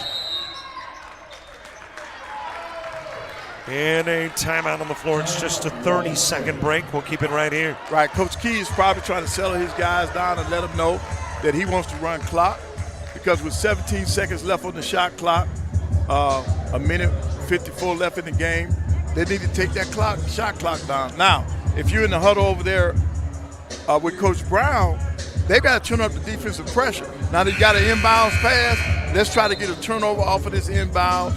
Let's get a 5-second call or a live ball turnover and go the other way with it. But you definitely got to defend. You cannot allow them to score on this possession. 5-point Lion lead, 1:54 to go. A reminder, by the way, to subscribe to our YouTube channel, JockJive Sports. Put that in the search engine on YouTube. Subscribe, and we will thank you. Cochran to put it in play. Oh. Hickey the foul. Yep, you don't want to foul because that's 2 shots for him.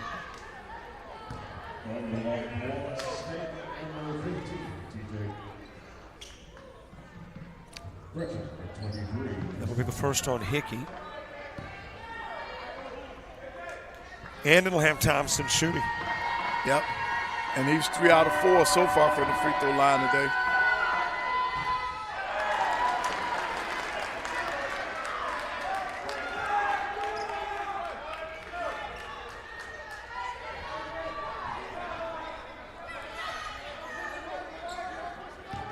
One more for Thompson.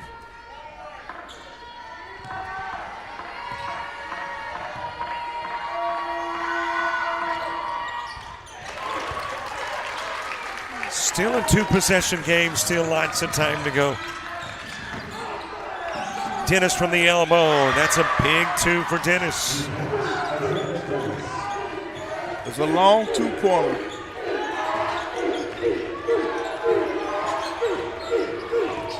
Anderson slips it over to Thompson and jam it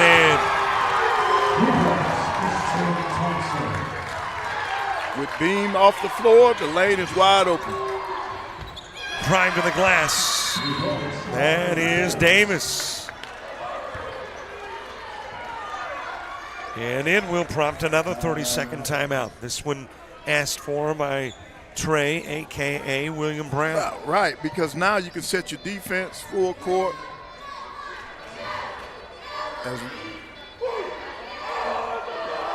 Watch Thompson going to the basket and bringing it home. The dunk-a-thon. 89-85, 4-point ball game, 1:21 to play. Right, you don't have to foul now. You just got to play good defense. You got to make sure that they don't score on this possession. And there's plenty of time left. It's only a 2-possession game. But now you get a chance to come full court with your pressure.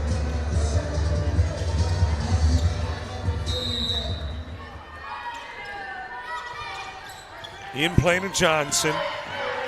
One-man press break. Now, can you defend without fouling? Well, now that the clock is halfway through that 30-second clock, ill-advised to foul. Right, you should not foul in this situation. But you cannot let him score either now. Thompson the putback.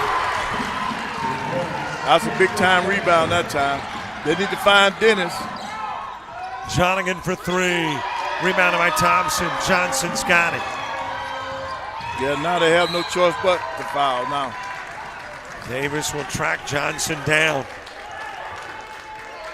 I would have been trying my best to get that ball to Dennis.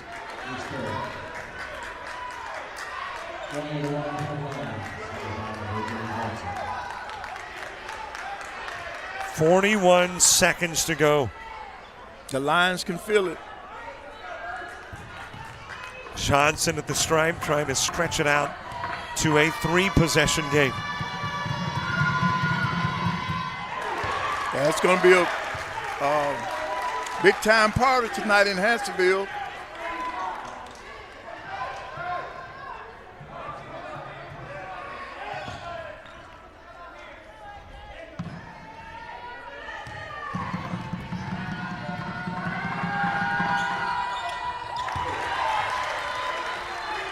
Eight-point lead, 40 seconds left. You know, in 40 seconds, they're going to have to name an MVP. Oh. Mensah gets fouled. Wow. Dennis is going to shoot 3 free throws.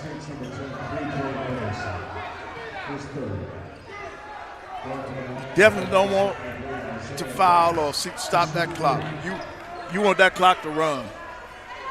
Well, I think I know who I would name as an MVP for the Lions. Now, I mean, obviously, Thompson has been very, very impressive with the rebounds and the points, but and A.J. Johnson's been the guy. Sir.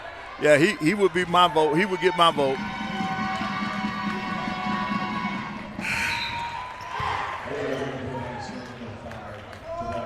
Well, you got it to within 2 possessions. Right. And see, Johnson should be over 20 points now, and he hit clutch threes, clutch free throws. Yeah, he would be my choice. In play to Johnson. He was trying to get to this end of the floor without a foul. Yeah, he wanted to run the clock. Yep.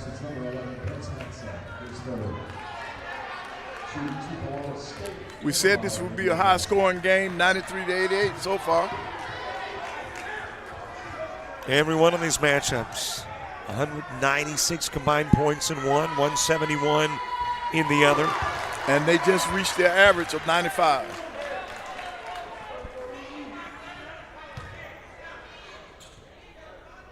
Well, not quite, 94. Well, maybe you saw into the future. Yes. Let's see. Yeah, there's 95. Yep. Dennis. Lions basketball.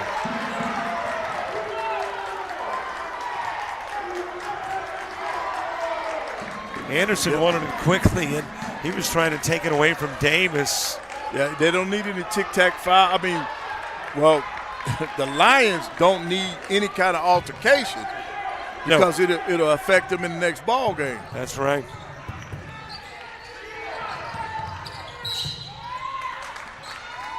Anderson fouled by Davis. Yeah, the Anderson Johnson show has been on full display today.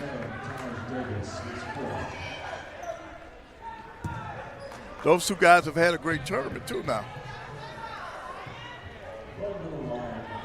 I think those two and Thompson should be on the alternative team for them.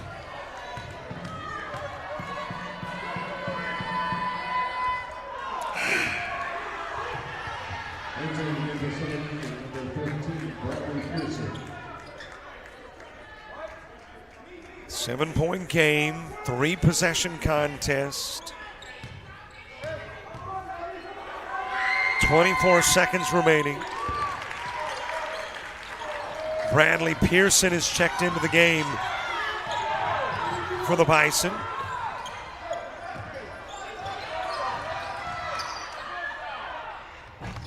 Off the rim. Wow, up high. That was Johnson for that. And Johnson gave a gesture up to the clock as if to say, listen, man, there's no way you can win. Yeah. Why foul me? Yeah, why foul?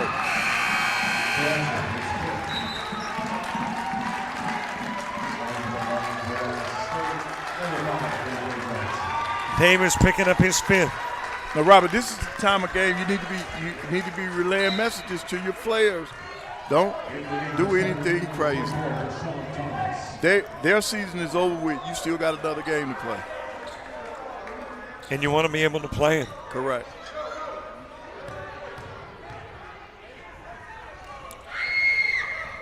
But Dennis is doing the right thing. He's down on the other end, dapping them up. And Coach did a great job. Key did a great job by getting his players off that lane.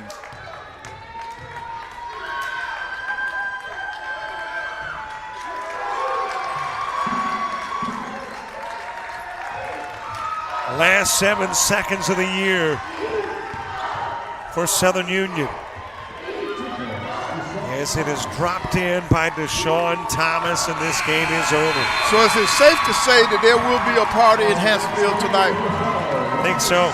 Yeah. I mean, you got some ladies that want to party. You got some men that want to party. Right. You got folks at Wallace Hanceville that are ecstatic, going, okay, now we got to come up with some cash to send these folks to. Right. Not only that, we got to decide which direction are we going in? Because they'll probably be playing about the same time. That's right. Let's see. One set going to Casper, Wyoming, the ladies. And the guys, are headed to Hutchinson, Kansas. All right, I'm going to try my best to come up with this all-tournament team real quick for you. I'm saying Johnson and Anderson and Thompson off the winning team. I'm thinking Prince, Mensah, and, well, Dennis has to be a factor after his performance today. So that's 1, 2, 3, 4. That's 4 to 5. I will see if you are right. Let's go to the break, come back with the awards here from the University of Alabama, Hanceville.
Whalen is over, and Wallace, Hanceville has won it. Women, men, both teams are headed to the Nationals. Coach, on the men's side, these are some impressive numbers when you look at for both teams. Right. Yes. I mean, Dennis, he played his heart out today with 32 points, and then Todd Davis had 16, along with Mensah had 15, and then Jonathan came off the bench and had 12 points. Let's send it to PA for the handing out of some trophies. Tyler and staff, Huntsville Sports Commission, Huntsville Madison County Convention and Visitors Bureau, staff, volunteers, and the Huntsville community for their hospitality and tireless work in making this a first-class event. Let's give everyone a round of applause.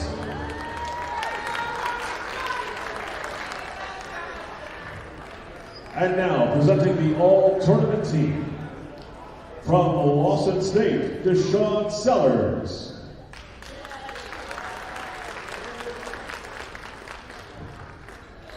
From Southern Union Community College, Isaiah Dennis.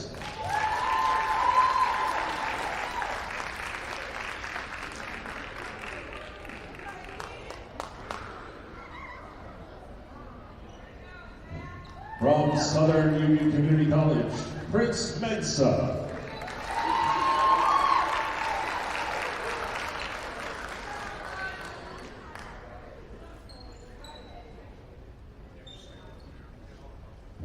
From Wallace State, K.J. Anderson.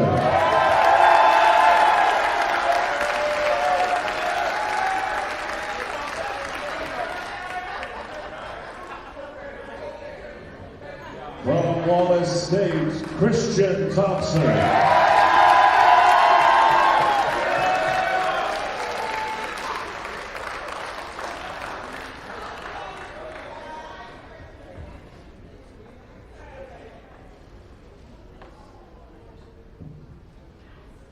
And the tournament's most valuable player is awarded to A.J. Johnson of Wallace State.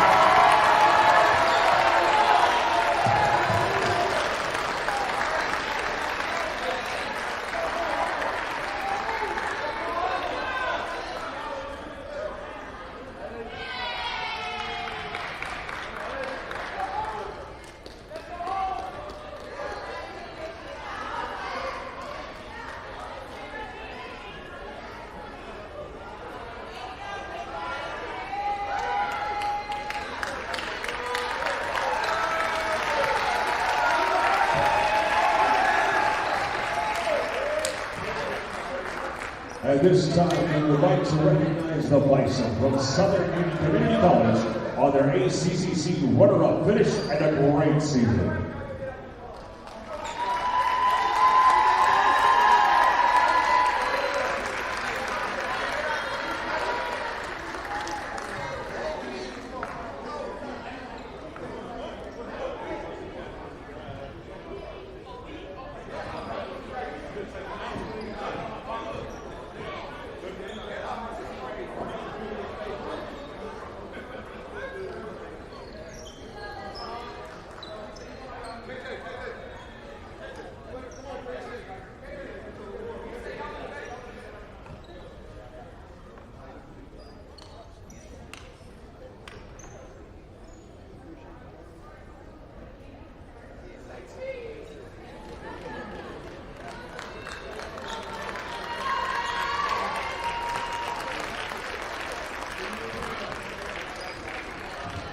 And now, to present the 2025 ACCC Basketball Championship Trophy to the Lions of Wallace State. Congratulations on a great season.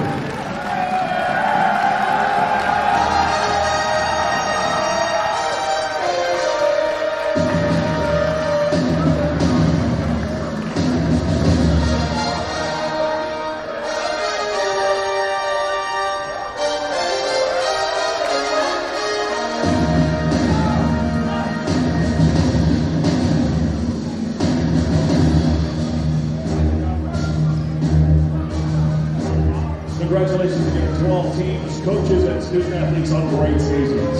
We thank everyone for supporting our teams and safe travels on your way back home. Well, Coach, there you have the champions on the men's side. The Lions of Wallace Hanceville have won a season. It's been 95 points a game on average. Of course, they've had those 100-plus games. And then today fell behind early, almost like the game that preceded it. Fell behind early, and then they come battling back and win it by 8. Right. They said there won't be an upset in here today. We're gonna make. We saw what happened in the first game where our ladies came back and won as a 2 seed. The 2 seed is not gonna win this one, so they put their foot to the pedal to the metal, and they did what they had to do. My hat's off to Coach and his team. They did an outstanding job today, all year long, but particularly today.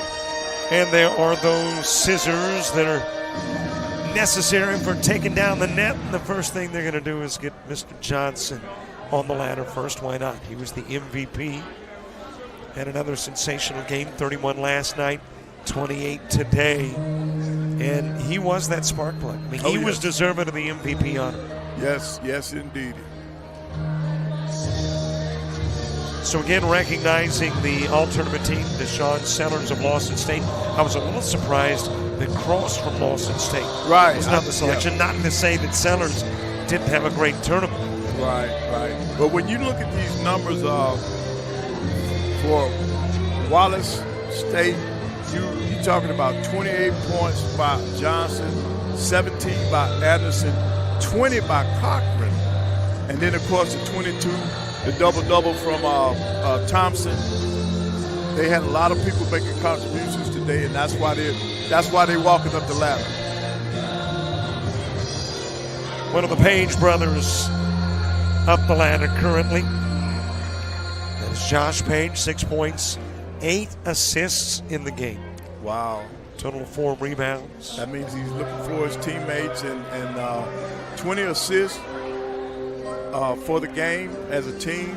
They share the basketball. They look for each other. It's Antonio Cochran. You've already mentioned the fact that he had 20, as well as 8 rebounds and 4 assists. But you think about the work that Thompson put in. 22 points, 19 rebounds, 5 blocks. 5 blocks. He has a thin frame, but he has a very thick heart. He plays real hard. So Caleb Page, 5 points and a rebound. That was Zay Madden. He finished with 1 rebound. Also checking into the ballgame was Sawyer Griffin, who is getting his piece of the net. And they did all of this with their leading scorer sideline for the latter part of the season. Aiden Shandrick and a rebound. Just about everybody getting an opportunity to perform in this one.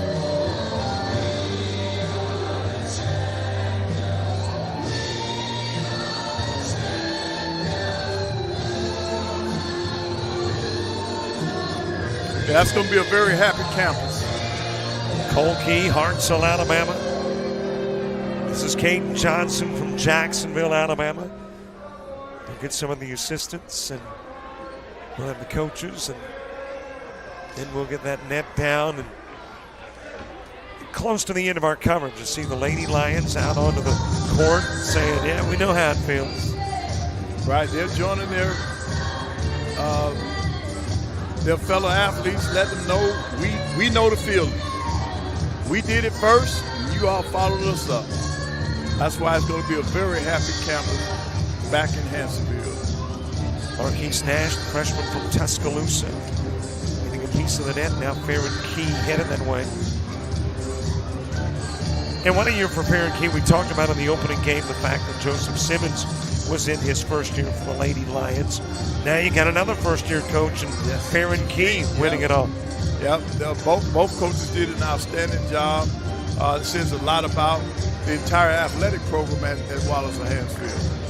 For them to be able to bring in 2 new coaches, and they have this kind of success. So congratulations to both sets of Lions. Headed to other parts of the country, Wyoming and Texas, to compete in the Nationals. Yeah, they're calling for somebody else to come and take a snip of the net. Do you recognize them? I do not. Well, the 2 ladies are the assistants. Managers. Yes. Yeah, the managers. And I would assume this gentleman is too.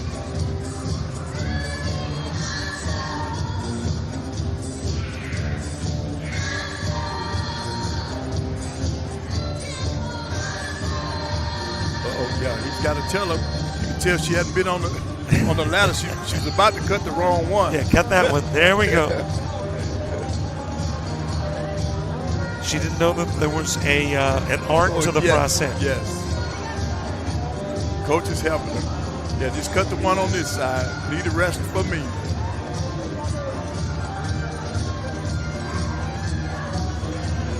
And Farron Key will be the last to step up onto the net. No, I think he's letting his assistant get up there.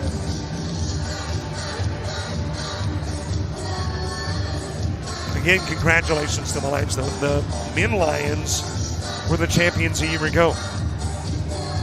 Lady Lions got to the title game a year ago and lost to Shelton State. And Coach Key will bring it down. That's got to be a great feeling your first year. You cut the nets down. And there it is. Yeah. Lions have got another souvenir to put on the trophy shelf on campus,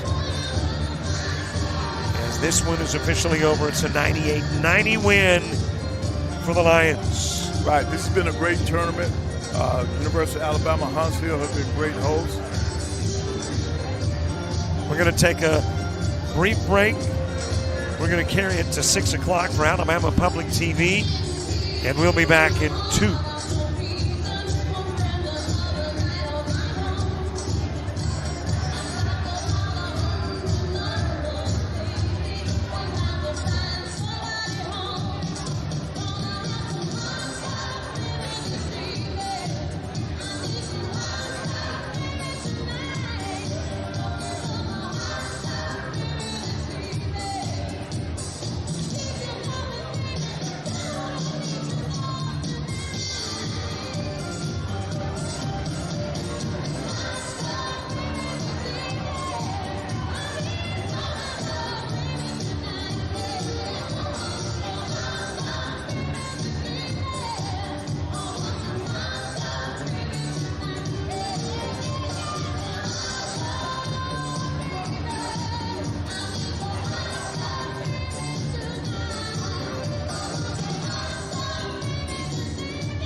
Always an honor for a sit-down with the commissioner of the ACCC, Dean Myrick.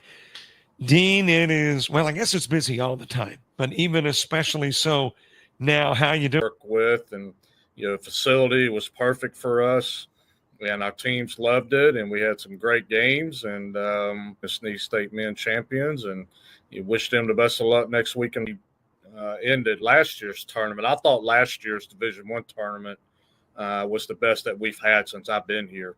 All games were, tightly contested. Now at the University of Alabama, Hanceville. So obviously that's a great job for him. Kudos. But have you got anybody going, Dean, I'm scared they're going to take our guy or our gal? I don't think so. Now, the sharp hire kind of came out of the blue as well after we left. But and he's done a heck of a job at Huntsville this year. They finished second in the Gulf South and I think won 23 or 24 games. So, if you can coach, you can coach. And I think people forget last year was his first year coaching the women at Wallace State. And that was almost by accident when Jessica left to go to Coleman High School. So, he parlayed that. I don't even know if it was a whole year, maybe 9 months of coaching women's, and obviously did a great job with that and parlayed that into Alabama Huntsville, and did another great job this year. So, as they say, winners win. We want to introduce folks who may not be familiar with the fact that the ACCC, and of course you've gotten all kinds of statewide attention, so there are a lot of people that know flag football is coming to the ACCC this year. That will start in the fall. There seems to be a growing list. I think there was, 7, 8 or so when the announcement was made that were coming on board. Has that grown since, I guess it was 2 or 3 months ago? We will have 9 teams this year. We thought we were going to have 8. So obviously we were happy with the 9. And there's already discussion of more coming on board in the fall of 26. So, yeah, since we had that press conference in November, it has taken off to heights that we didn't expect, and the popularity of flag football in general has grown tremendously, across the country, but especially in our states, at the Parks and Rec level as well as the high school level. So our schools are in the process of finalizing, coaches. We have some that have already hired coaches and are out recruiting. So it's going to be exciting. Flag football is an exciting game to watch or sport to watch. And you see some great athletes out there. So, as we said earlier, it's all about, providing additional opportunities for our female student athletes to compete. Let's delve a little more into that, because I know when we typically talk, we'll just kind of touch on it. But how did that partnership come to reality? Because it's not only the ACCC, but I think the NFL and maybe a state agency as well involved. So how did all of that come together? It was kind of the perfect storm. Kind of all started. Now, I go back 2 years. We started having discussions just at the conference level. It's just something that we want to look into. And, we kept like, okay, well, maybe next year. And then we would have the discussions again. Then the Parks and Rec, with Steve Brown came and met with us. We met with Alvin Briggs, who was still the director of the high school, athletic association, and kind of, started planning from there. What would this look like for us? And then, Isaiah Reese, who is an Alabama native and runs or owner of RCX Sports and runs NFL Flag as well, came and met with us. And that's kind of how that partnership, developed for us, and Isaiah has been tremendous for us. The RC&D Council here, with their donation or sponsorship of $50,000, which will all go back to our schools for startup costs.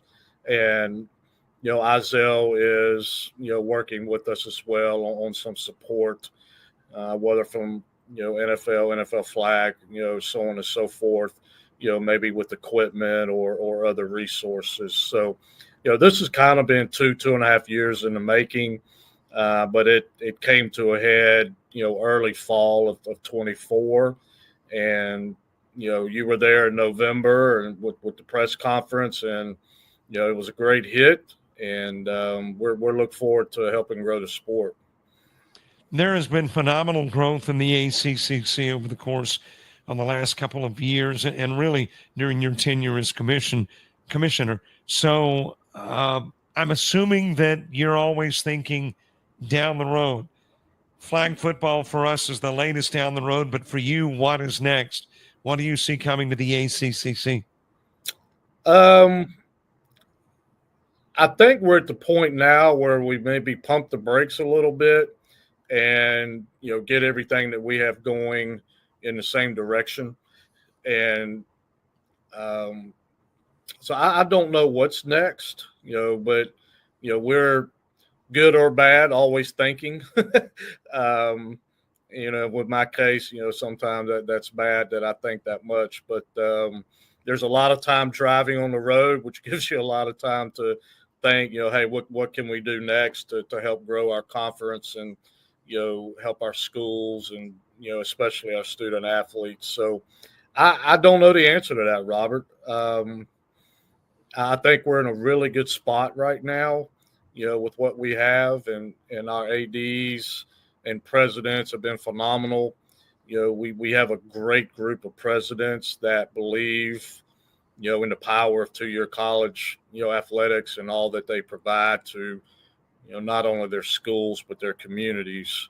And I'm very grateful for them and all the hard work that our ADs and coaches are doing. So I don't know what's next, but something will.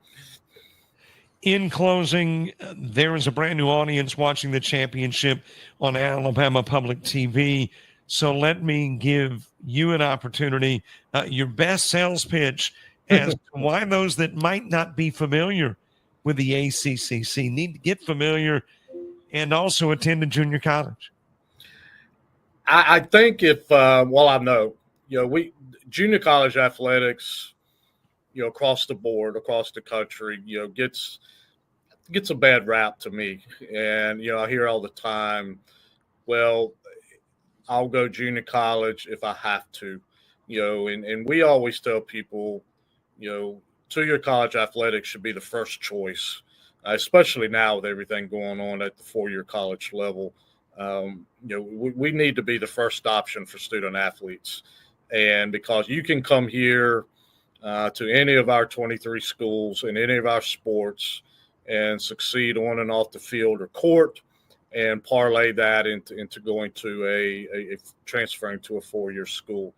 I would invite anyone who's not been to a junior college athletic event in any sport, and I think they will be amazed at the type of athletes and coaches that we have and the level of play that they will see, whether it's volleyball or golf or tennis or, whatever we have the offer. So, I personally invite anyone who's not been to a 2-year college game to come visit and watch that level of play. And, we only have a few months left of the ACCC, and we're excited for our rebranding and renaming effort that, we'll announce the end of July. And we don't know what it is yet, but it's going to be good and, a fresh, new, innovative start beginning with our conference. So we look forward to that as well.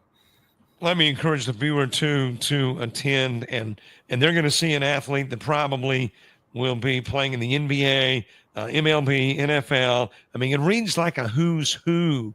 If you look at some of the folks that have traversed a junior college, gymnasium or diamond or football field that have gone on to play at the professional level. So if you got an opportunity to see folks play at the junior college level and you're going to miss something. You're going to miss something really good. Dean Myron, the commissioner of the ACCC, thanks so much for being our guest. Yes, sir. And we'll hope to see a lot of people in Hanceville.